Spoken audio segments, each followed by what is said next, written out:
85 trilyong dolyar. Natuklasan ng Nigeria ang isang oil reserve na naglalaman ng 48 bilyong bariles, isang reserbang kayang makipagsabayan sa Saudi Arabia. Agad na sumugod ang parehong Estados Unidos at China. Ngunit sa pagkamangha ng buong mundo, tinanggihan ng Nigeria ang dalawang dambuhala. Sa halip, ang bansang kanilang pinili ay ang Pilipinas.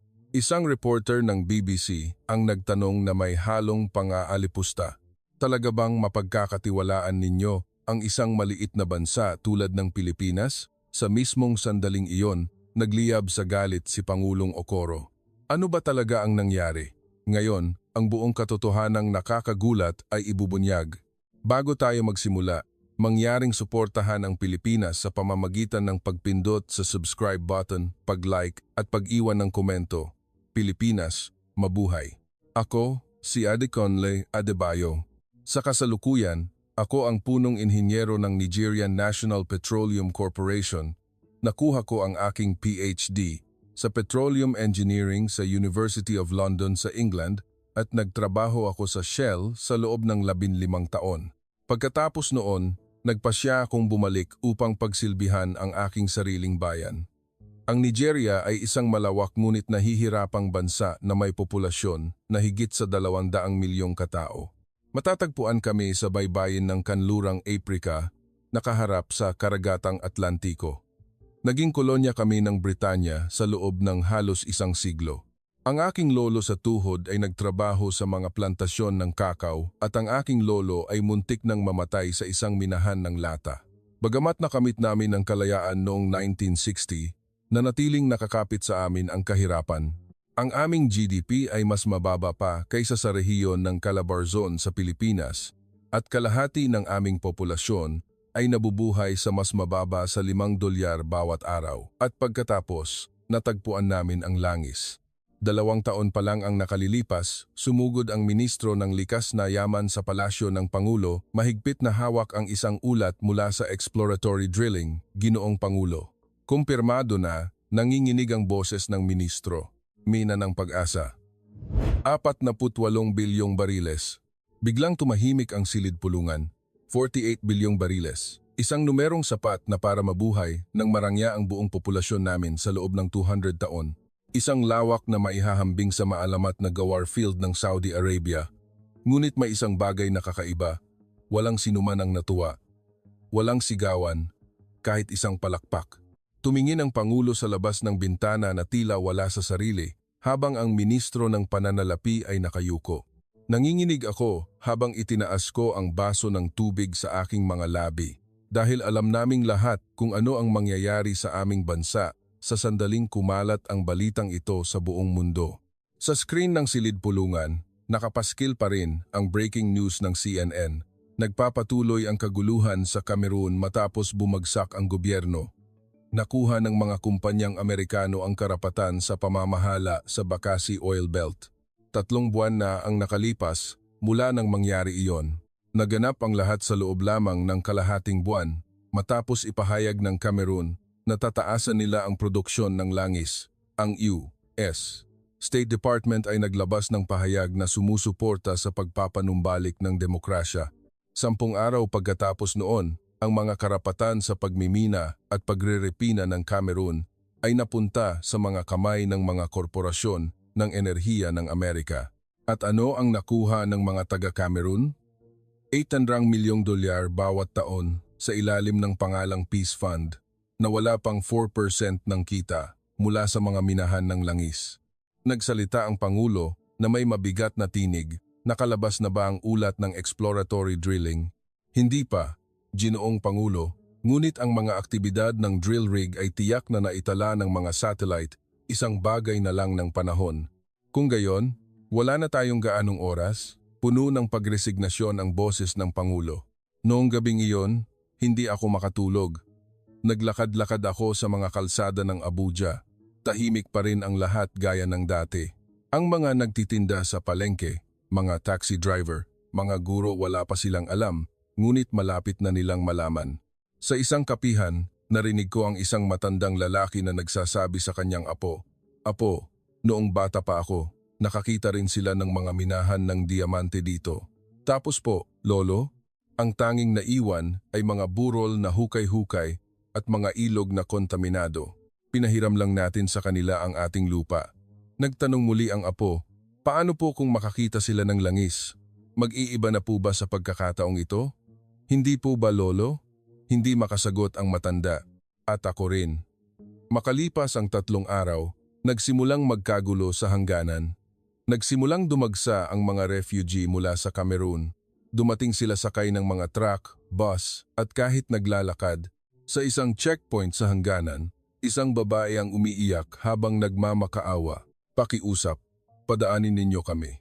Wala nang makain ang mga anak ko. Ano po bang nangyayari sa Cameroon? Inagaw ng mga dayuhang kumpanya ang aming nayon. Sinabi nilang ito ay isang protected area para sa mga pasilidad ng langis at hindi na kami pinabalik sa aming mga tahanan, dagdag ng kanyang asawa. Kabayaran? Wala ni isang sentimo. Panig sa mga dayuhang kumpanya ang gobyerno. Kaming mga ordinaryong mamamayan ay walang halaga. Sa pagkarinig ng mga salitang iyon, nanikip ang aking dibdib. Ito ang maaaring maging kinabukasan namin. Naglipa na ang mga refugee camp sa kahabaan ng hangganan na may 10,000 tao. Doon, marami pa akong narinig na kwento. Ang henerasyon ng aking ama ay namuhay ng marangya dahil sa langis, sabi ng isang matanda. Ang Cameroon dati ang pinakamayamang bansa sa rehiyon. Kailan po iyon? 60 taon na ang nakalipas. Simula noon, lalo kaming naghirap. Bakit po ganoon? Namumuo ang luha sa mata ng matanda dahil kinuha lahat ng mga kumpanya ng langis. Noong una, mga kumpanyang Amerikano. Pagkatapos, ginawang pambansa ng gobyerno. Pagkatapos, ibinenta muli sa mga dayuhang kumpanya para bayaran ang mga utang. Ang bahagi ng mga tao ay palaging mga mumu lamang. Sumingit ang isang binata. Nagtrabaho ako sa isang oil rig, 14 na oras bawat araw. Ang sahod ko ay $280 kada buwan. Paano ang mga dayuhang inhinyero? Ang inhinyerong Amerikano, $12,000 kada buwan. Pareho lang ang trabaho. Kung magrereklamo ka, sa susunod na araw, tanggal ka na. Bihira ang trabaho, kaya kailangan naming magtiis.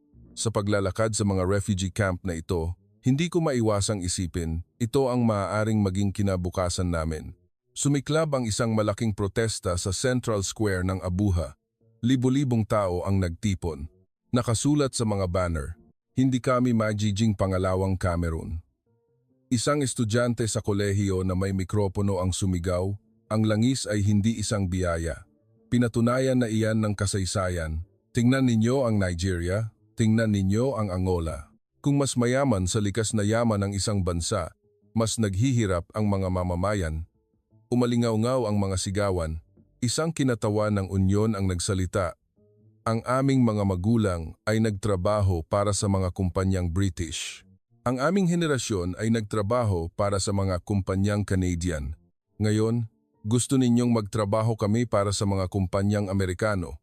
Kailan ba matatapos ang pagiging alila natin sa sarili nating lupa? Noong gabing iyon, isang emergency cabinet meeting ang ipinatawag. Nasa lansangan na ang mga tao, sabi ng Pangulo. Panahon na para gumawa tayo ng desisyon. Nagulat ang Ministro ng Panloob na Ugnayan. Ginoong Pangulo, mayroon na kaming resulta ng public opinion poll. 78% ng mga mamamayan ay tutol sa pagbibigay ng buong karapatan sa pagmimina sa mga dayuhang kumpanya. 91% ang humihiling ng pagtatayo ng refinery sa loob ng bansa. Umiling ang Ministro ng Pananalapi, ngunit, Ginoong Pangulo, iyan ay halos imposible. Ang pagtatayo ng isang refinery ay nangangailangan ng hindi bababa sa $25 bilyong. Ang ating taunang budget ay $28 bilyong lamang. Paano natin ito babayaran? Sa huli, hindi ba't aasa pa rin tayo sa dayuhang kapital? Muling nabalot ng katahimikan ang silid. Wala kaming pagpipilian. Walang teknolohiya, walang pera, walang kapangyarihan. Nariyan ang langis, ngunit hindi ito sa amin. Hindi bababasa, iyon ang tila sitwasyon noon. Isang linggo, matapos kumalat ang balita, nakipag-ugnayan ang Embahada ng Estados Unidos. Isang espesyal na sugo, Mula sa Washington ang darating. Gusto niyang makipagkita sa Pangulo. Tumingin sa akin ang Pangulo. Adekunle, samahan mo ako. Nagtrabaho ka sa Shell. Kilala mo kung sino ang mga taong ito. Tumango ako. Opo, Ginoong Pangulo. Kilalang kilala ko po sila. Bumukas ang pinto ng silid pulungan. Isang lalaking nasa edad 50 pang pumasok, abong suit, pulang kurbata, perpektong ayos na buhok at isang permanenteng ngiti sa kanyang mga labi. Magandang umaga, Ginoong Pangulo. Ako si Richard Blake, Vice Presidente para sa rehiyon ng Timog Amerika ng ExxonMobil. Ngumisi siya at inilahad ang kanyang kamay, ngunit nakita ko ang tingin na iyon. Isang ngiti sa bibig, ngunit hindi sa mata. Isang tingin na nakita ko ng hindi mabilang na beses sa loob ng 15 taon ko sa Shell. Isang tingin na nagsasabing, hindi ito isang negosasyon, ito ay isang anunsyo. Binabati ko po kayo. Mukhang napakaliwanag ng kinabukasan ng Nigeria. Salamat, Vice Presidente Blake. Binuksan ni Blake ang kanyang briefcase. Kami, ang ExxonMobil at Chevron, ay magkasamang naghanda ng isang panukala para sa pagpapaunlad. Isang kahanga-hangang presentasyon ang ipinakita. Isang 3D graphic model pag-develop new offshore oil field. Mga larawan ng mga makabagong oil rig, mga artists rendering ng isang refinery. Kami ang magbibigay ng teknolohiya at sasagutin ang lahat ng paunang gastos sa pamumuhunan. Kailangan lang ng gobyerno ng Nigeria na magbigay ng lisensya sa pagmimina, nagtanong ang Pangulo. At ano ang mga kondisyon? Ngumiti si Blake. Magbabayad kami ng 15% ng produksyon bilang royalties. 15%, tahimik kong kinwenta. 48 bilyong bariles sa $10 kada bariles, ang kabuuang halaga ay 3.84 trilyong dolyar. Ang 15% ay 576 bilyong dolyar. Ang mga kumpanyang Amerikano ay kukuha ng 3.264 trilyong dolyar. Ang natitirang 85%, kami ang magbebenta at mamamahala nito sa internasyonal na merkado. Ang gobyerno ng Nigeria ay makakatanggap ng isang matatag na kita nang hindi nahaharap sa anumang panganib. Tumiim ang mukha ng Pangulo. Hindi ba itatayo ang refinery sa aming bansa? Umiling si Blake habang nakangiti. Ginoong Pangulo, ang isang refinery ay nagkakahalaga ng 10 bilyong dolyar. Hindi kayang suportahan ng ekonomiya ng Nigeria.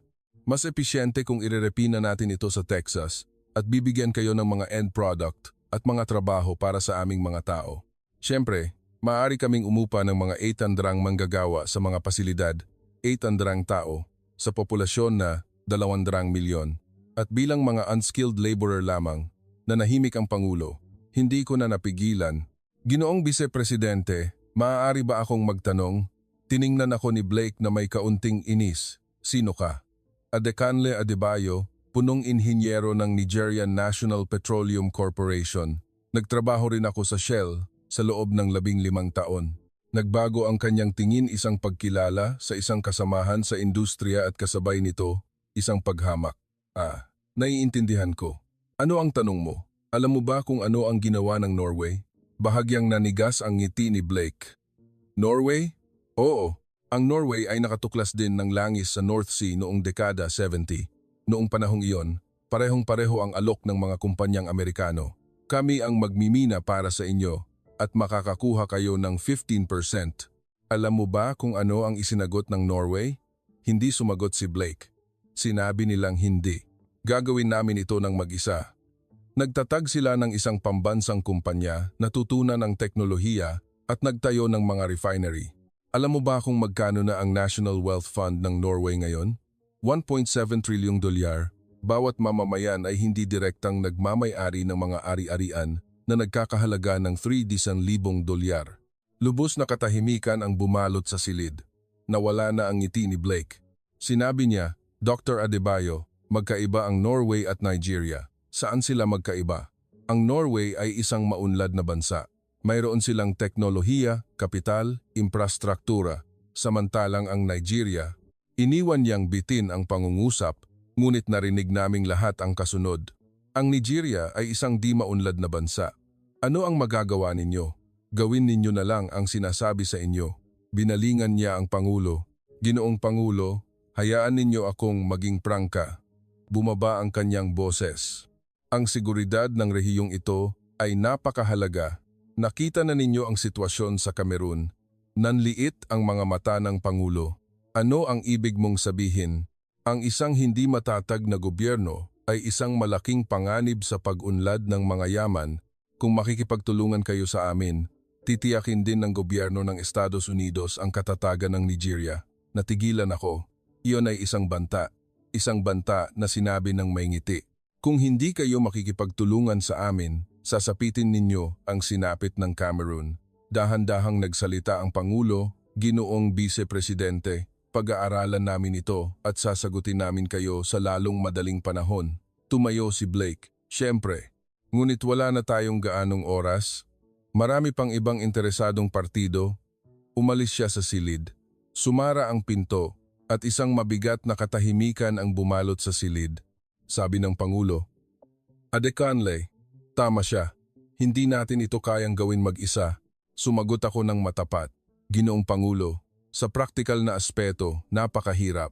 Kulang tayo sa teknolohiya, kapital at karanasan. Kaya dapat nating tanggapin ang 15%? Umiling ako. Iyon ay isang pagnanakaw, Ginoong Pangulo. Isang pagnanakaw sa ating mga mamamayan. Kung gayon, ano ang dapat nating gawin? Hinampas ng Pangulo ang mesa. Walang teknolohiya, walang pera, walang kapangyarihan sa negosasyon. Ano ang magagawa natin? Hindi ako makasagot.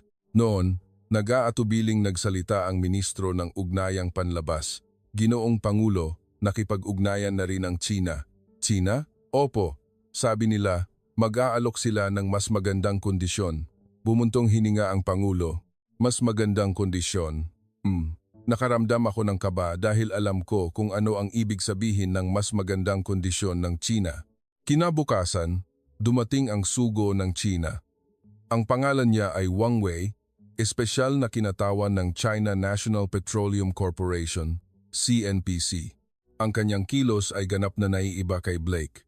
Isang banayad ng ngiti, isang mapagkumbabang boses, at isang magandang basket ng prutas. Ang Nigeria at China ay matagal nang magkaibigan, sabi ni Wang Wei. Nakikipagtulungan kami sa mga umuunlad na bansa sa buong mundo sa pamamagitan ng Belt and Road Initiative. Hindi exempted ang Nigeria. Binuksan niya ang kanyang presentasyon. Mas kahanga-hanga pa ito kaysa sa mga Amerikano. Gagawin naming sentro ng enerhiya ng kanlurang Aprika ang Nigeria. Lumitaw sa screen ang isang malaking daungan. Magtatayo kami ng isang makabagong deepwater port na kayang tumanggap ng 500,000 toneladang mga oil tanker. Susunod na slide. Magtatayo kami ng 300 kilometro ng pipeline ng langis na aabot sa malalayong lugar sa loob ng bansa. Susunod na slide. Mga highway, riles, paliparan. Lahat ay itatayo gamit ang kapital ng China. Nagliwanag ang mga mata ng ministro ng pananalapi. Magkano ang gastos ng lahat ng ito? Ngumiti si Wang Wei, humigit kumulang 18 bilyong dolyar, ngunit hindi kailangang mag-alala ng gobyerno ng Nigeria. Ang China Development Bank ang magbibigay ng buong pautang. Ano ang mga kondisyon ng pautang? 3.5% na interes bawat taon, 25 taon na panahon ng pagbabayad. Nagtanong ang Pangulo. Paano naman ang royalties? 25%. Nagsimulang magbulungan ang mga tao sa silid. Nag-alok ang mga Amerikano ng 15%, habang ang mga Chino ay 25%. Handa silang magbayad ng karagdagang 10%. At higit pa, sasanayin namin ang 500 kabataang Nigerians at China mula sa teknolohiya ng langis at gas, inhinyerya, hanggang sa pamamahala. Lahat ay may scholarship. Bulalas ng Ministro ng Ugnayang Panlabas. Tunay na napakabukas palad ng mga kondisyong ito na natili akong tahimik. Mayroong mali. Masyadong maganda para maging totoo. Walang libreng tanghalian sa mundo, lalo na ang kabutihang ipinapakita ng isang makapangyarihang bansa sa isang mahinang bansa. Nagsalita ako. Ginoong kinatawan Wang Wei, maaari ba akong magtanong ng ilang bagay? Nanatili ang ngiti ni Wang Wei at tumango. Siyempre, Dr. Adebayo, ang 18 bilyong dolyar na pautang, kasama ang interes, magkano ang kabuwang babayaran? Bahagyang nanigas ang ngiti ni Wang Wei. Kung kakalkulahin, aabot ito sa humigit kumulang 28 bilyong dolyar. Kung gayon, sa loob ng 25 taon, Magkano ang babayaran namin bawat taon? Humigit kumulang 1.1 bilyong dolyar bawat taon. Nagulat ang ministro ng pananalapi. Ang ating taunang budget ay 28 bilyong dolyar at gusto ninyong gamitin namin ang 1.1 bilyon para bayaran ang utang? Ngunit magkakaroon kayo ng kita mula sa langis. Madali ninyo itong mababayaran. Itinanong ko ang susunod na tanong. Paano kung bumagsak ng husto ang presyo ng langis? Iwi na gayway ni Wang Wei ang kanyang kamay. Hindi iyan mangyayari. 8 taon na ang nakalipas, bumagsak ang presyo ng langis mula 110 dolyar hanggang 28 dolyar kada bariles. Bumagsak ang ekonomiya ng Cameroon noon mismo. Paano kung maulit iyon? Nawala na ng tuluyan ang ngiti ni Wang Wei. Kung ganoon, kailangan nating pag-usapan ang muling negosasyon. Paano ninyo muling nakipagnegosasyon sa Sri Lanka? Natahimik ang buong silid. Alam ng lahat ang tungkol sa Sri Lanka. Ang bansang nagtayo ng daungan gamit ang pera ng China, hindi nakabayad ng utang at napilitang ibigay ang daungan sa China sa loob ng 99 na taon, ang Hambantota Port. Pilit nang umiti si Wang Wei. Ang Sri Lanka ay isang espesyal na kaso, iba sa Nigeria. Saan sila magkaiba? Mahina ang pamamahala ng Sri Lanka habang ang Nigeria ay may langis. Tumango ako. Oo, may langis. At dahil doon, mas lalo itong mapanganib. Ano ang ibig mong sabihin? Kung hindi kami makabayad ng utang, hindi lang ang daungan ang kukunin ninyo, kundi pati na rin ang minahan ng langis. Tama ba? Nanlamig ang tingin ni Wang Wei, ngunit mabilis na bumalik sa pagngiti. Dr. Adebayo, masyado kang negatibo mag-isip. Tayo ay mga kasosyo sa pag-unlad. Kung makikinabang ang Nigeria, makikinabang din ang China. Hindi ako sumagot. Tinuruan ako ng 15 taon sa industriyang ito ng isang bagay. Ang sinumang madalas gumamit ng salitang kasosyo ang siyang pinakamapanganib, natapos ang pulong. Umalis si Wang Wei. Bumuntong hininga ang Pangulo. Nag-alok ang mga Amerikano ng 15% at isang banta. Nag-alok ang mga Chino ng 25%, ngunit may kasamang bitag ng utang. Sabi ng ministro ng pananalapi, ngunit mas maganda pa rin ang China, hindi ba? Nagbigay sila ng dagdag na 10%. Umiling ako, Ginoo, nabasa ninyo na ba ng mabuti ang mga kondisyon ng China? May problema ba? Karapatan sa pagpapatakbo ng daungan sa loob ng 15 taon? Karapatan sa pagpapatakbo ng pipeline sa loob ng 14 taon? At ang refinery ay magkakasamang patatakbuhin. Hindi ba maganda ang magkasamang pagpapatakbo? Nakita ninyo ba ang istruktura ng pagmamayari? Sina 70%, Nigeria 30%? Tayo ang minority shareholder. Wala tayong karapatang bumoto. Nagdilim ang mukha ng ministro ng pananalapi. Kaya pala, sa totoo lang, kukunin nila lahat. Eksakto, ang mga Amerikano ay nagnanakaw ng harapan. Ang mga Chino ay nagnanakaw ng may ngiti. Paraan lang ang pinagkaiba. Tumingin ang Pangulo sa labas ng bintana. Adekanle, sabihin mo sa akin ang totoo. Mayroon ba tayong ibang pagpipilian? Nagkagatlabi ako. Ginoong Pangulo, ako mismo ay hindi ko alam. Noong gabing iyon, muli akong pumunta sa refugee camp. Isang grupo ng mga kabataan mula sa Cameroon ang nagkukumpulan, nakatutok sa isang telepono. Ano ang pinapanood ninyo? Ipinakita sa akin ng isang binata ang screen. Ito ay isang video sa YouTube, isang video sa Tagalog na may English subtitles. Tingnan mo, ito ay isang bansa na tinatawag na Pilipinas. Sa screen, isang moderno at komplikadong istrukturang mekanikal ang itinatayo sa gitna ng dagat. Ano iyan? Isang supermodernong pagawaan ng barko. Sabi nila, kahit ang mga Amerikano ay hindi makakagawa ng isang bagay na ganito kakomplikado, ngunit nagawa ito ng mga Pilipino. Sabi ng isang babae sa tabi. Nanood din ako ng ibang video. Walang malalaking minahan ng langis ang Pilipinas, ngunit isa sila sa mga pinakamabilis na bumabangong bansa sa Asya. Paano nila ito nagawa ng walang langis? Sa pamamagitan ng teknolohiya, gumagawa sila ng mga barko, mga renewable energy system, at may sarili silang kakayahan sa maraming komplikadong teknolohiya. Sabi ng isa pang binata, ang aming Cameroon ay may malaking reserba ng langis, ngunit nagugutom ang mga tao. Walang gaanong langis ang Pilipinas, ngunit maayos ang pamumuhay ng mga tao. Ano ang nagdulot ng pagkakaiba? Hindi ako makasagot. Ngunit noong gabing iyon, ang pangalang Pilipinas ay tumatak sa aking isipan. Isang bansang yumaman nang hindi umaasa sa likas na yaman. Isang bansang sumakop sa mundo gamit ang kanilang teknolohiya at higit sa lahat, isang bansang naging malakas ngunit hindi nananakop ng ibang bansa. Talaga bang mayroong ganoong bansa? Kailangan kong alamin.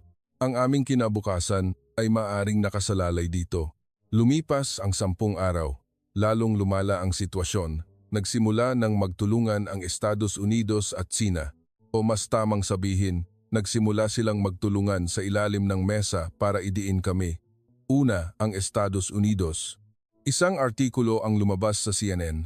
Lumalaking pagkabahala sa kawalang tatag ng politika sa Nigeria. Itinutulak ng oposisyon ang pagpapatalsik sa Pangulo. Natigilan ako habang binabasa ito. Hinihiling ng oposisyon ang pagpapatalsik. Ito ang unang beses na narinig ko iyon. Ngunit noong hapong iyon, ang leader ng oposisyon na si James Okorocha ay talagang nagdaos ng isang press conference. Ang kasalukuyang gobyerno ay nagbabalak na ipagbili ng mura ang ating mga pambansang yaman sa mga dayuhan. Sigaw ni Okorocha sa mikropono. Lihim na nakikipagnegosasyon ang Pangulo sa Estados Unidos. Plano niyang isuko ang ating langis nang hindi ipinapaalam sa mga mamamayan. Hindi ako makapaniwala. Oo, may mga negosasyon, ngunit ang sabihing ipinagbibili ito ng mura ay isang kasinungalingan. Sa kabaligtaran, balak ng Pangulo na tanggihan ang 15% na alok ng mga Amerikano. Ngunit ang pinakanakakagulat ay ang sumunod. Nakuha ko ang hindi maikakailang impormasyon. Iwinagayway ni Okorocha ang isang folder ng mga dokumento. Ito ang katibayan na tumanggap ang Pangulo ng 20 milyong dolyar mula sa isang kumpanyang Amerikano. Nagkagulo ang press conference. Nagdagsaan ang mga reporter. Nasaan ang ebidensya? Bank statement. 20 milyong dolyar ang inilipat sa account ng isang malapit na kasama ng Pangulo. Nang maglaon, napatunayan kong peke ang ebidensyang ito. Ngunit kumalat na ang tsismis. Naglipa na sa social media ang pekeng balita.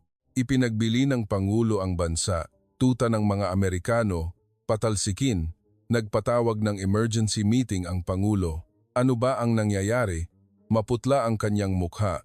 Nagulat ang direktor ng ahensya ng intelihensiya. Ginoong Pangulo, mayroon na kaming resulta ng investigasyon.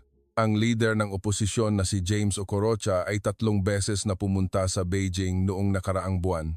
Beijing? Opo. At 28 milyong dolyar ang inilipat sa account ng isang malapit na kasama ni Okorocha. Ang pinagmulan ay isang shell company sa Hong Kong. Ibig mong sabihin, pera ng China? Walang duda, Ginoong Pangulo. Nagngit-ngit ang mga ngipin ng Pangulo. Kaya pala hindi direktang kumikilos ang China, ginagamit nila ang oposisyon para guluhin tayo, eksakto. At sasamantalahin ng Estados Unidos ang kaguluhang ito para makialam sa ngalan ng katatagan. Nanlamig ang aking likod. Ito ay isang perpektong senaryo. Ang China ay nanggugulo mula sa loob, ang Estados Unidos ay nanggigipit mula sa labas. Tila naglalaban ang dalawang makapangyarihang bansa, ngunit sa huli, pareho ang kanilang layunin, pagsamantalahan kami. Ade Conley, tinawag ako ng Pangulo. Tama ka. Maging Estados Unidos man o China, hindi nila tayo tinitingnan bilang kasosyo, tinitingnan lang nila tayo bilang biktima. Ginoong Pangulo, mayroon pa bang ibang pagpipilian? Isang pangatlong daan? Nagkagatlabi ako. Bumalik sa aking isipan ang mga imahe mula sa refugee camp, Pilipinas.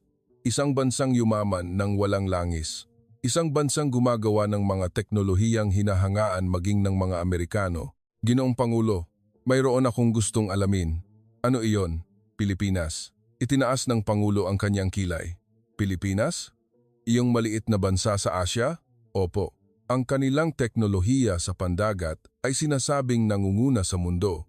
Huminga ako ng malalim at sinasabi nila na bagamat naging isang rehiyonal na kapangyarihan, hindi kailanman nanakop ng ibang bansa ang Pilipinas. Tumahimik ang silid. Dahan-dahang nagsalita ang Pangulo. Talaga bang mayroong ganoong bansa? Aalamin ko, Ginoong Pangulo. Nagpuyat ako sa paghahanap ng mga dokumento. Habang mas marami akong natututunan tungkol sa Pilipinas, lalo akong namamangha. Una, ang kasaysayan.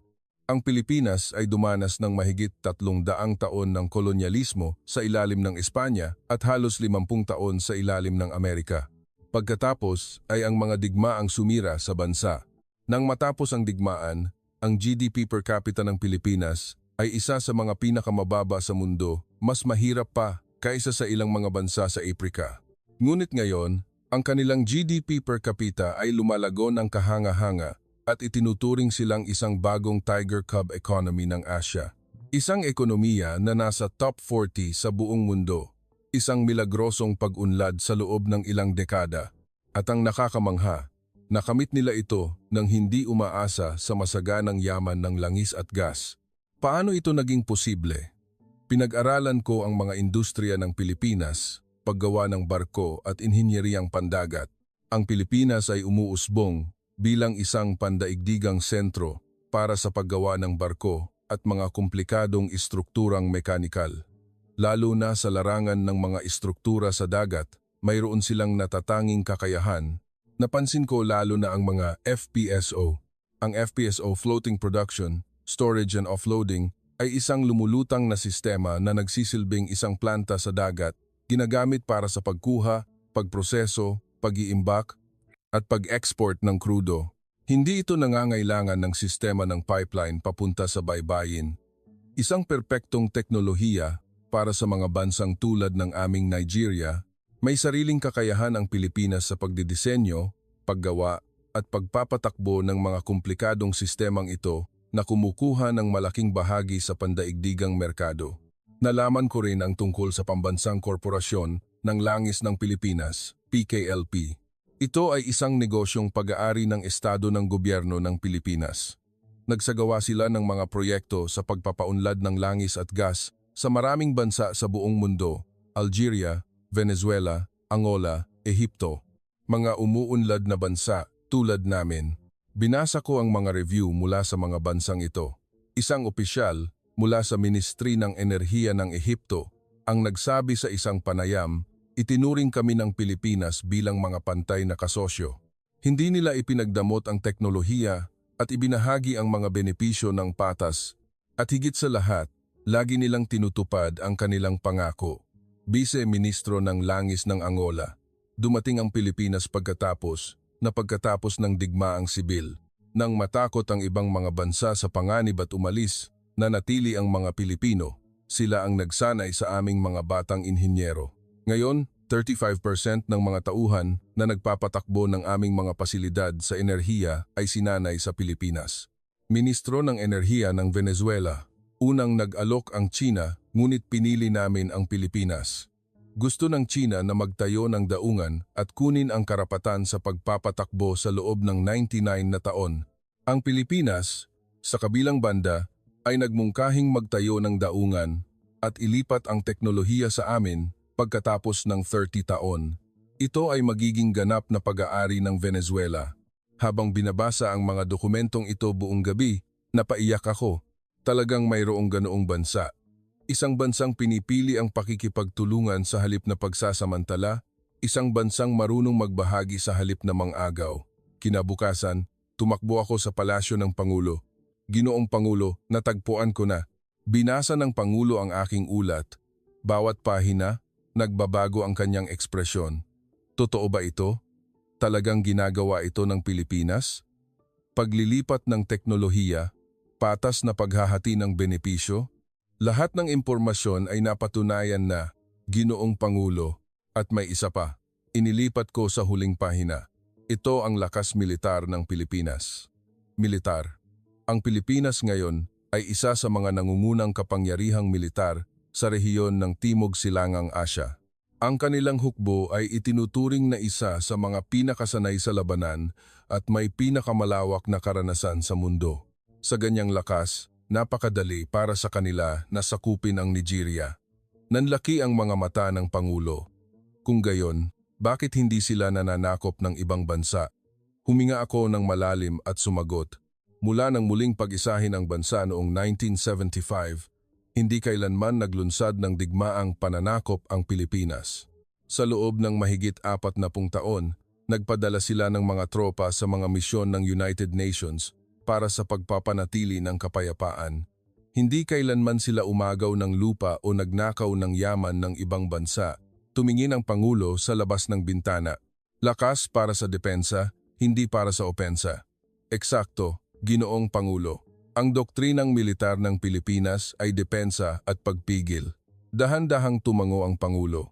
Ade Conle, humanap ka ng paraan para makipag-ugnayan sa Pilipinas. Opo, Ginoong Pangulo. Pumunta ako sa Embahada ng Pilipinas sa Abuja.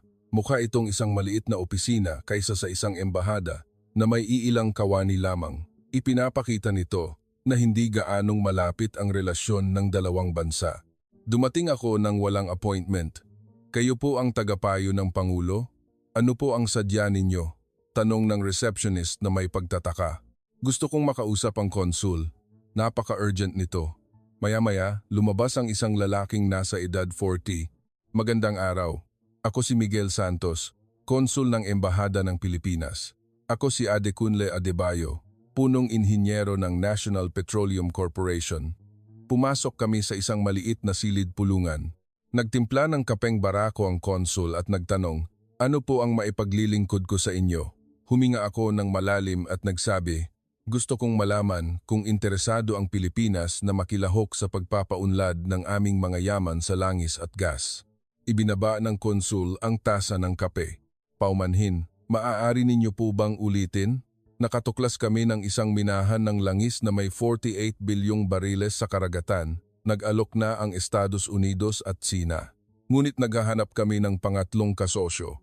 At sinasabi ninyo na ang kasosyong iyon ay ang Pilipinas? Nais naming alamin ang posibilidad na ito. Tila natahimik ang konsul saglit. Pagkatapos ay nagsalita siya ng maingat, Dr. Adebayo, sa totoo lang, wala akong autoridad na sagutin ang tanong na iyan dito.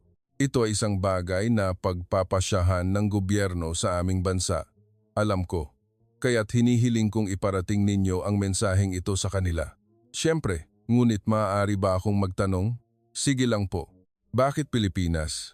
Ang Estados Unidos o China ay may mas malaking kapital at karanasan. Inilabas ko ang mga dokumentong inihanda ko. Ang gusto namin ay isang kasama, hindi isang amo. Tumango ang konsul habang tinitingnan ang mga dokumento. Ang Pilipinas ay isang kapangyarihang hindi nananakop, patuloy ko. Sa loob ng 40 taon, hindi kayo nanakop ng anumang bansa. Isang bansang may lakas, ngunit walang pagnanasang mang-agaw, may teknolohiya, ngunit walang tendensiyang magmonopolisa, naghahanap ng kita ngunit hindi nagsasamantala. Kailangan namin ng ganoong kasosyo. Namasa ang mga mata ng konsul. Ipapaabot ko ito sa aming bansa sa lalong madaling panahon. Salamat po.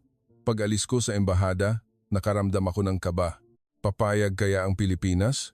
Magiging interesado kaya sila sa isang maliit na bansa tulad namin? Ngunit nawala ang aking mga alalahanin. Makalipas ang 5 araw, tumawag sa akin ang konsul. Dr. Adebayo, may positibong tugon mula sa aming bansa. Talaga, ang Pambansang Korporasyon ng Langis ng Pilipinas at ang Ministry ng Enerhiya ay magpapadala ng isang delegasyon ng mga eksperto para sa isang field survey. Inaasahang darating sila sa susunod na linggo. Kumabog ang aking dibdib. Ganoon kabilis? Opo. At gusto ng pinuno ng delegasyon na direktang makausap kayo. Hayaan ninyong ikonekta ko kayo. Siyempre, maya-maya, nakonekta na ang telepono. Hello, ako si Ramon Castillo, pinuno ng Technical Delegation ng Pambansang Korporasyon ng Langis ng Pilipinas. Kalmado ang kanyang boses. Ako, si Adekunle Adebayo. Salamat sa inyong pagtawag. Walang anuman. Kami ang dapat magpasalamat. Salamat sa pagtingin ng Nigeria sa Pilipinas bilang isang kasosyo. Nagulat ako. Ang saloobin ni Blake mula sa US ay binibigyan namin kayo ng pabor. Ang saloobin ni Wang Wei mula sa China ay makikinabang kayo kung makikipagtulungan kayo sa amin. Samantalang ang taong ito ay nagsasabing, salamat sa pagtingin sa amin bilang isang kasosyo. Isang saloobin na hindi ko pa naranasan. Ginoong Castillo, maaari ba akong magtanong? Siyempre, bakit po kayo sumagot ng ganoon kabilis? Kami ay isang maliit na bansa lamang, tumawa si G. Castillo. Dr. Adebayo, Ang Pilipinas ay dating isang maliit at mahirap na bansa rin. Opo, 80 taon na ang nakalipas. Kami ay isa sa mga pinakamahihirap na bansa sa mundo, winasak ng digmaan. Walang pumapansin sa amin. Noong panahong iyon, ilang palakaibigang bansa ang tumulong sa amin. Tinuruan nila kami ng teknolohiya, pinautang kami ng kapital, binigyan kami ng pagkakataon. Tahimik akong nakinig. Hindi namin kailanman nalimutan ang pasasalamat na iyon. Kaya ngayon nakayanan namin, ang gusto naming gawin ay tratuhin ang ibang mga bansa sa parehong paraan. Pakikipagtulungan, hindi pagsasamantala. Iyan ang landas na natutunan ng Pilipinas. Natigilan ako. Ito ang unang beses na narinig ko ang mga salitang ito mula sa isang makapangyarihang bansa. Magkikita tayo sa susunod na linggo, Dr. Adebayo. Opo, maghihintay kami. Ibinaba ko ang telepono. Matagal akong naupo ng tahimik. Talagang mayroong ganoong bansa. Talagang mayroong ganoong mga tao. Tumakbo ako sa palasyo ng Pangulo. Ginoong Pangulo, pumayag na sila. Hindi ko malilimutan ang araw na dumating ang delegasyon ng Pilipinas. Sa paliparan, nakita ko ang maraming kabataan, mga nasa 30 taong gulang, sa delegasyon ng 15 inhinyero. Nang dumating si Blake, mayroon siyang 30 taong kasama, lahat ay nakasuit. Nang dumating si Wang Wei, mayroon siyang 40, lahat ay nakaitim. Iba ang delegasyon ng Pilipinas. Nakasuot sila ng mga damit pang trabaho, hawak ang kanilang mga hard hat. Sa halip na mga leather briefcase, mayroon silang mga laptop at mga instrumentong panukat. Ang pinuno ng delegasyon, si G. Ramon Castillo, ay nasa edad 60, may uban na buhok, mabait na tingin, at makakapal na kalyo sa kamay.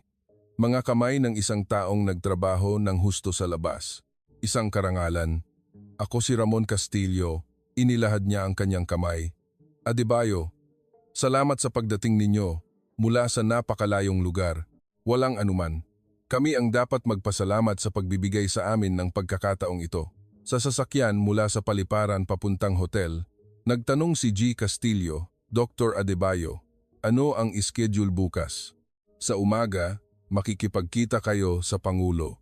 Sa hapon, bibisitahin natin ang oil rig. Gaano katagal bago makarating sa rig? 2 oras sa pamamagitan ng helicopter. Tumango si G. Castillo. Kung gayon, maaari ba kaming humiling ng isang maikling presentasyon ngayong gabi? Gusto naming tingnan muna ang geological data bago kami pumunta sa field. Nagulat ako. Si Blake, sa unang araw, ay nagpa-reserve sa pinakamagarang restaurant. Si Wang Wei, sa unang araw, ay humiling na manood ng isang tradisyonal na palabas.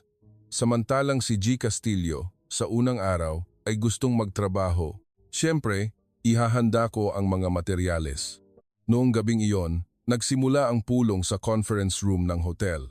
Ipinakita ko ang geological data ng mina ng Pag-asa. Average na lalim na 2,400 metro. Sa ilang lugar ay umaabot sa 2,800 metro. Tinatayang reserba na 48 bilyong bariles. Kalidad ng krudo, light, 32 degrees API. Itinaas ng isang inhinyerong Pilipino ang kanyang kamay. Ano ang target ninyo para sa recovery rate? Sa kasalukuyan, ang pagtataya ng panig ng Amerika ay 65%. Kumunot ang noo ng inhinyero. 65%? Bakit napakababa? Medyo nalito ako. Dahil iyan ang average na recovery rate para sa mga deep water field, humigit kumulang 60,070%. Sumingit si G. Castillo, Dr. Adebayo, sa teknolohiya ng Pilipinas, kaya nating abutin ang 85%. 85%. Oo, kung gagamitin natin ang teknolohiyang EOR, Enhanced Oil Recovery. Nakita ang aking pagkagulat, ipinaliwanag ni G. Castillo, ito ay isang teknolohiya ng pag-inject ng tubig at gas sa minahan ng langis upang itulak palabas kahit ang mga patak ng langis na nakakulong sa mga bitak ng bato. Ang karagdagang gastos ay humigit kumulang $4 kada bariles, ngunit ang nakuhang produksyon ay tumataas ng 20%. Napakalaki ng benepisyo sa ekonomiya. Kinwenta ko sa isip, 20% ng 48 bilyong bariles ay 9.6 bilyong bariles. Sa $8 kada bariles, iyon ay $768 bilyong. Halos $1 trilyon na mawawala sa amin. At may isa pa, binuksan ni G. Castillo ang kanyang laptop. Ito ang plano sa pagpapaunlad ng FPSO sa lugar na ito. Mas angkop ang isang FPSO kaysa sa isang pipeline papunta sa baybayin. Isang malaking lumulutang na unit ang lumitaw. Ito ay isang FPSO. Lumulutang ito sa dagat para magmina, magproseso at mag-export ng langis. Hindi kailangang konektado sa lupa. Kaya ninyo bang gawin ito? Ngumiti si G. Castillo. Hindi lang gawin. 61% ng global market share ng FPSO ay ginawa o may partisipasyon ng mga kumpanyang Pilipino. Natigilan ako. Natapos ang pulong pagkalipas ng 11 ng gabi, 4 na oras ng walang tigil na teknikal na talakayan. Ang mga inhinyerong Pilipino ay patuloy na nagtatanong ng matatalinong tanong at ang pinaka-nakakagulat, naaalala nila ang mga pangalan ng aming mga inhinyero. Ginoong Carlos, maaari mo bang ipakita ulit sa akin ang data ng pore pressure na nabanggit mo kanina? Binibining Maria, napakagaling ng iyong flow analysis. Sinabi sa amin ng aming mga inhinyero na ito ang unang pagkakataon na naramdaman nilang itinuring silang tao. Tinawag kaming katutubo ni Blake. Tinawag kaming kasosyo ni Wang Wei, ngunit ang tingin niya ay parang sa mga alila. Samantalang ang koponan ng Pilipinas ay itinuring kaming mga kasamahan. Kinabukasan ay ang pakikipagpulong sa Pangulo. Nagtanong ang Pangulo, Ginoong Castillo, anong mga kondisyon ang gusto ng Pilipinas? Binuksan ni G. Castillo ang kanyang mga dokumento. Una, gusto kong linawin na hindi gusto ng Pilipinas ang mga karapatan sa pagmimina na tahimik ang silid. Nag-aalok kami na magbigay ng teknolohiya at magkasamang magpatakbo. Ang karapatan sa pagmimina ay 100% na mapupunta sa gobyerno ng Nigeria. Ang Pilipinas ay lalahok bilang isang kasosyo sa teknolohiya, kumurapang Pangulo. Hindi ninyo kukunin ang mga karapatan sa pagmimina? Opo. Sa halip, iminumungkahi namin ang isang mekanismo ng pagbabahagi ng kita mula sa produksyon. Ano ang porsyento? Sagot ni G.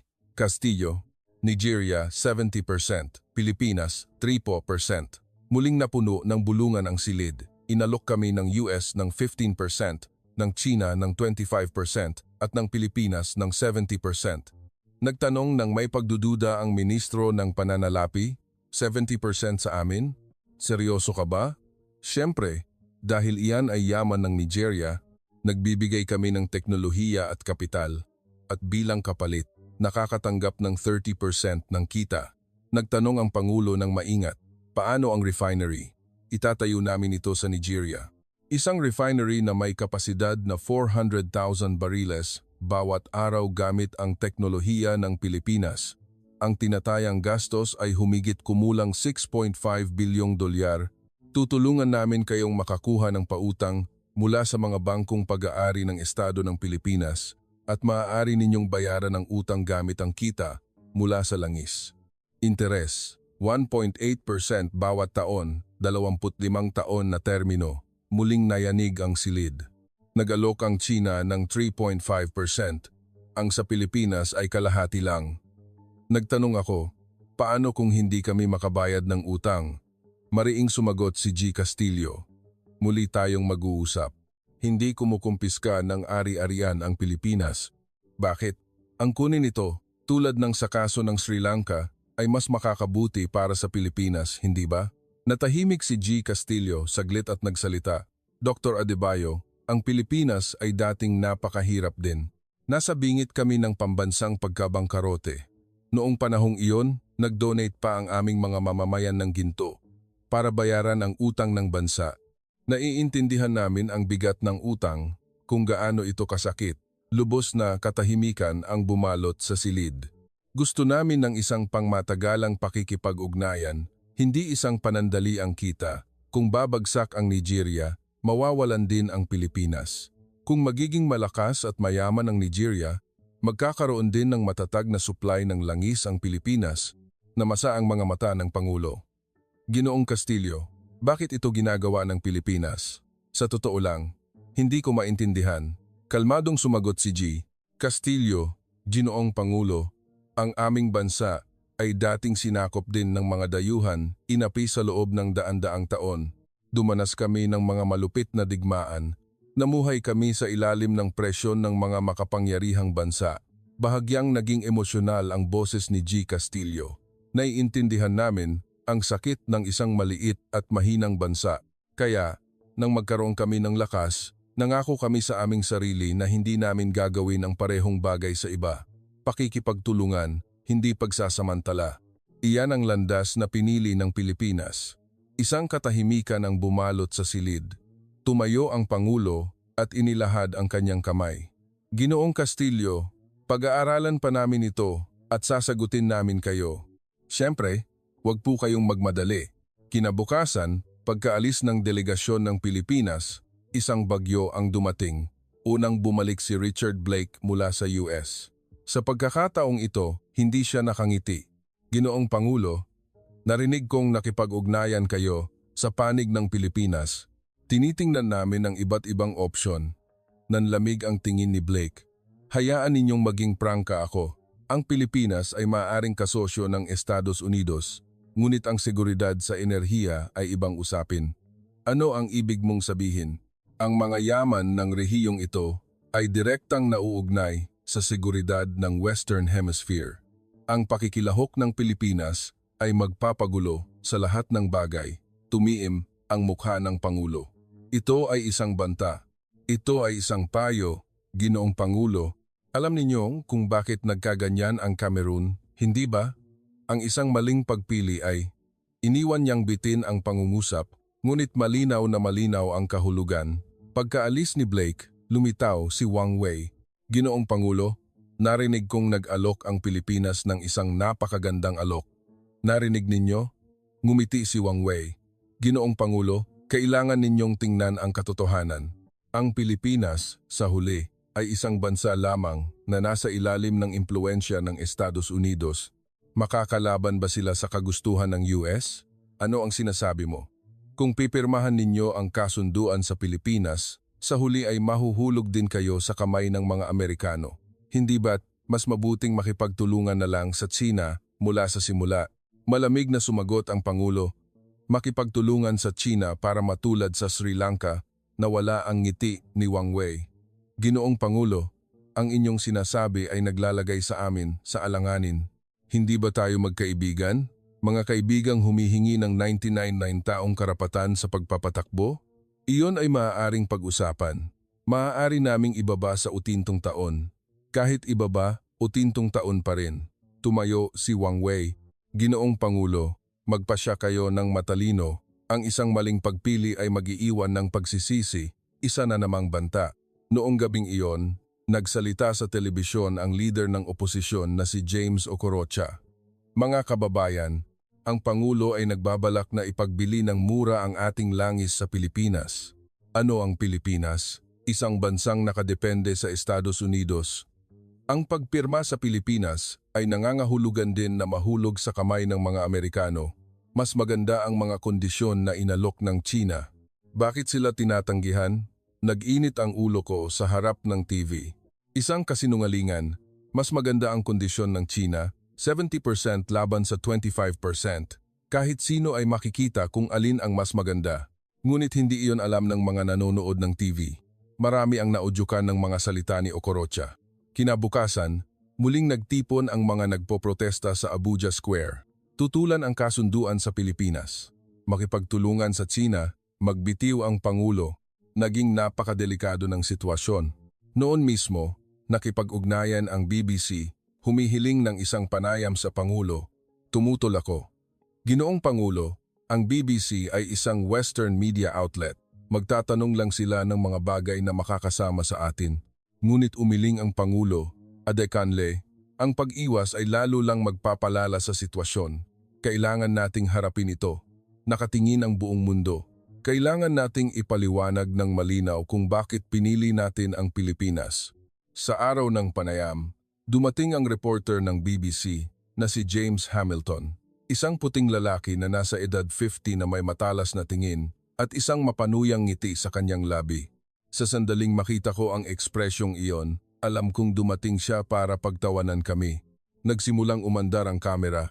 Ginoong Pangulo, una, isang simpleng tanong. Simula ni Hamilton, Ang Nigeria ay isang bansa na may higit sa 200 milyong tao na ang GDP ay wala pang 1% ng sa Pilipinas.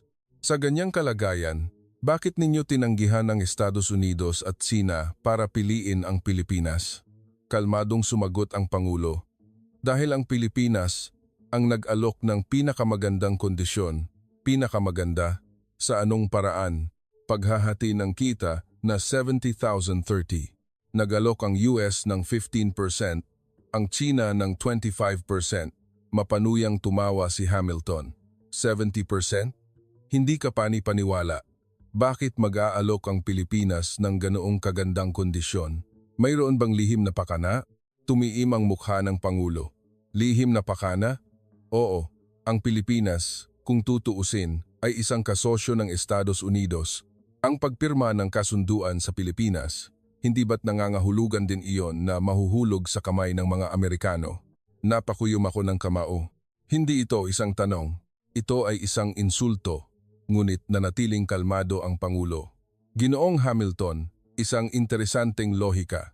Kung pipirma kami ng direkta sa Estados Unidos, sasamantalahin kami. Kung pipirma kami sa isang kasosyo ng Estados Unidos, sasamantalahin din kami. Kung gayon, kanino kami dapat pumirma? Natigilan si Hamilton, ngunit mayroon pang pagpipilian at Sina. Sina? Para matulad sa Sri Lanka, isuko ang aming daungan sa loob ng 99 na taon at malubog sa utang? Iyon ay dahil sa mahinang pamamahala ng Sri Lanka? Mahinang pamamahala? Tumaas ang boses ng Pangulo. Nagpapautang ang China sa mga kondisyong imposibleng bayaran at kapag hindi ka makabayad, kinukuha nila ang iyong ari-arian. Iyan ang esensya ng Belt and Road Initiative. Bakit kami papasok sa bitag na iyon? Nagbago ng paksa si Hamilton. Kung gayon, bakit hindi ninyo isinaalang-alang ang ibang mga bansa sa Europa o Japan? Walang alok. Paano ang United Kingdom? Ang Nigeria ay isang miyembro ng Commonwealth. Hindi ba't mas natural na makipagtulungan sa Britanya? Tumingin ng diretso ang Pangulo sa mata ni Hamilton. Britanya? Opo. Dahan-dahang nagsalita ang Pangulo. Ginoong Hamilton, alam mo ba kung ano ang ginawa ng Britanya para sa amin? Huminto siya saglit at nagpatuloy. Halos isang siglo, lumalim ang boses ng Pangulo. Sa loob ng halos isang siglo, ginawa kaming kolonya ng Britanya. Ang aming mga ninuno ay nagtrabaho na parang mga alipin sa mga plantasyon ng kakao na matay sa mga minahan ng lata. Lahat ng latang iyon ay dinala sa London. Nanigas ang mukha ni Hamilton. At ano ang natira para sa amin? Kahirapan. Walang kalsada, walang paaralan, walang ospital. Binuwasan lang nila ang aming bansa. At pagkatapos ay iniwan kami. Sumulong ang Pangulo. Ginoong Hamilton, gusto mo bang itanong ulit kung ano ang ginawa ng Britanya para sa amin? Natigilan si Hamilton. Nagpatuloy ang Pangulo. Ang Pilipinas, sa loob ng isang taon, ay nagsimula ng isang programa sa pagsasanay para sa aming mga inhinyero. 500 kabataan ang ipinadala sa Pilipinas para mag-aral. Nagsimula na ang pagtatayo ng refinery. Nangako silang magtatayo ng 3 ospital at nagsimula na ang trabaho. Nagliwanag ang mga mata ng Pangulo. Ang hindi ginawa ng Britanya sa halos 100 taon, sinimula ng Pilipinas sa loob ng isang taon, at sinasabi mong dapat naming piliin ang Britanya? Nataranta si Hamilton at nagbago ng tanong. Ngunit hindi ba masyadong mapanganib na umasa sa isang maliit na bansa tulad ng Pilipinas? Ang kanilang ekonomiya ay wala pang 1/10 ng sa Amerika. Iyon na ang sandaling iyon. Sumabog ang Pangulo. Sandali, itinaas ng Pangulo ang kanyang kamay. Ginoong Hamilton, sinabi ninyong maliit na bansa ang Pilipinas? Ang ibig kong sabihin, kung ikukumpara, alam mo ba kung pang-ilan sa mundo ang GDP ng Pilipinas? Nasa top 40. Mas mataas kaysa sa maraming bansa sa Europa. Namula ang mukha ni Hamilton.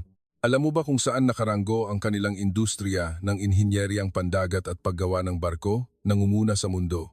Ang mga komplikadong istruktura na hindi kayang gawin ng Estados Unidos at Britanya, kayang gawin ng Pilipinas. Lalong lumakas ang boses ng Pangulo. Alam mo ba kung paano umuunlad ang kanilang high-tech na industriya at renewable energy? Nangunguna sa mundo. Ang mga telepono, mga computer na ginagamit mo, Lahat iyan ay may mga bahaging ginawa sa Pilipinas. Hinampas ng Pangulo ang mesa. Ginoong Hamilton, sino ang tinuturuan mo? Natahimik ang buong silid. Sa loob ng halos 100 taon, ano ang ginawa ng iyong bansa para sa amin? Nagnakaw, nagsamantala, at pagkatapos ay itinapon kami. Samantalang ang Pilipinas, nanginginig ang boses ng Pangulo. Sa loob ng isang taon, nagtayo sila ng mga paaralan, ospital, tinuruan kami ng teknolohiya. Binigyan nila ng kinabukasan ang aming mga kabataan. Tumingin ng diretso ang Pangulo sa kamera. At pumunta ka dito, at ano ang sinabi mo? Na maliit na bansa ang Pilipinas, na mapanganib ang umasa sa Pilipinas? Huwag mo kaming turuan. Karapatan namin kung kanino kami makikipagtulungan, hindi ng iyong bansa. Lubos na natigilan si Hamilton. Natapos ang panayam, at ang video na ito ay kumalat sa buong mundo. 80 milyong view sa loob ng 24 na oras. 150 million sa 48 oras. Dumagsa ang mga komento. Para sa maalamat na Pangulo ng Nigeria, tinalo ang reporter ng BBC. Talagang isang dakilang bansa ang Pilipinas. Diretsahan niyang sinabi ang kasaysayan ng kolonyalismo. Dumating ang mga mensahe ng pagkakaisa mula sa buong Timog Amerika. Pangulo ng Peru. Pinupuri namin ang katapangan ng Nigeria. Pangulo ng Colombia. Pag-aaralan din namin ang pakikipagtulungan sa Pilipinas. Nakipag-ugnayan din ang Ecuador, Bolivia, Paraguay. Gusto rin naming makipagtulungan sa Pilipinas. Ganap na nabaligtad ang sitwasyon. At pagkatapos ay dumating ang huling dagok. Lahat ng ebidensya na pinondohan ng China, ang leader ng oposisyon na si James Okorocha ay nabunyag. Bank statement, 58 milyong dolyar. Mga larawan ni Okorocha na nakikipagpulong sa matataas na opisyal ng CNPC sa Beijing at isang audio recording. Patalsikin ninyo ang Pangulo at bibigyan namin kayo ng dagdag na 300 milyong dolyar. Nagalit ang buong bansa. Traidor, ipagbili ang bansa, ikulong. Nahuli si Okorocha sa paliparan habang sinusubukang tumakas. Inilabas ang resulta ng public opinion poll. 93% ang sumusuporta sa pagpili sa Pilipinas. 89% ang sumusuporta sa Pangulo. Nanalo kami. 3 buwan pagkatapos, dumating ang unang FPSO mula sa Pilipinas sa daungan. 340 metro ang haba, 60 metro ang lapad. Isang dambuhalang istruktura na katumbas ng 3 football field made in the Philippines, sabi ni G. Ramon Castillo. Ang barkong ito pa lang ay kayang gumawa ng 200,000 bariles ng langis bawat araw. Habang tinitingnan ang maringal na istrukturang ito, napaiyak ako. Naroon ang aming kinabukasan. 6 na buwan pagkatapos, nagawa ang unang bariles ng langis. Sa sandaling inilipat ang langis mula sa FPSO patungo sa tanker, nagpalakpakan ang lahat ng naroroon. Nagyakapan ang mga inhinyerong Pilipino at mga manggagawang Nigerian. Hinigpitan ni G. Castillo ang kamay ng isang inhinyerong Nigerian. Binabati kita. Simula pa lang ito, sumagot ang inhinyerong Nigerian habang umiiyak, salamat. Maraming salamat sa inyo. Naroon din ako. Sa edad kong 52, ito ang unang pagkakataon na nakakita ako ng ganoong eksena. Mga tao mula sa isang makapangyarihang bansa na itinuturing ng pantay ang mga tao mula sa isang mahinang bansa, pakikipagtulungan sa halip na pagnanakaw, pagbabahagi sa halip na pag-agaw. 1 taon pagkatapos, natapos ang refinery. Kapasidad, 4,000 bariles bawat araw. Ang pinakamalaking refinery sa kanlurang Aprika. Sa seremonya ng inaugurasyon, sinabi ng Pangulo, ngayon, hindi na tayo isang bansa na nagbebenta lang ng krudo. Tayo ay isang bansa na kayang magrepina ng langis at gumawa ng mga produkto. Nagawa ang unang batch ng gasolina. At alam mo ba kung ano ang unang produktong ginawa mula sa batch ng gasolinang iyon? Ito ay ang gasolina na ibinigay ng libre sa mga refugee mula sa Cameroon. Umiiyak na sinabi ng isang refugee, mas maraming langis ang aming bansa, ngunit walang pambili ng gasolina ang mga tao. Nagsisimula pa lang ang Nigeria, ngunit nagbabahagi na sila sa mga refugee. Ano ang nagdulot ng pagkakaibang ito? Umiling ang isa pa, ang kasosyo. Pumili sila ng isang kasosyo na kasama nilang umuunlad. hindi isang kasosyo na marunong lang mangsamantala. Inanunsyo ang unang kita, 28 bilyong dolyar. Ayon sa kasunduan, 70% o 19.6 bilyong dolyar ang inilipat sa pambansang budget. 7 beses na mas malaki kaysa sa aming taunang budget. Inanunsyo ng Pangulo. Sa perang ito, magtatayo tayo ng 200 paaralan. Umalingaw-ngaw ang sigawan. Magtatayo tayo ng 50 ospital. Hindi tumigil ang sigawan. Sisimulan natin ang isang programa ng libreng pangangalagang pangkalusugan para sa lahat ng mamamayan. Nagsimulang umiyak ang mga tao at namasa rin ang mga mata ng Pangulo. Bibigyan natin ng kinabukasan ang ating mga kabataan. Ang mga inhinyerong sinanay sa Pilipinas ay babalik na. Sila ang magiging haligi ng bansang ito.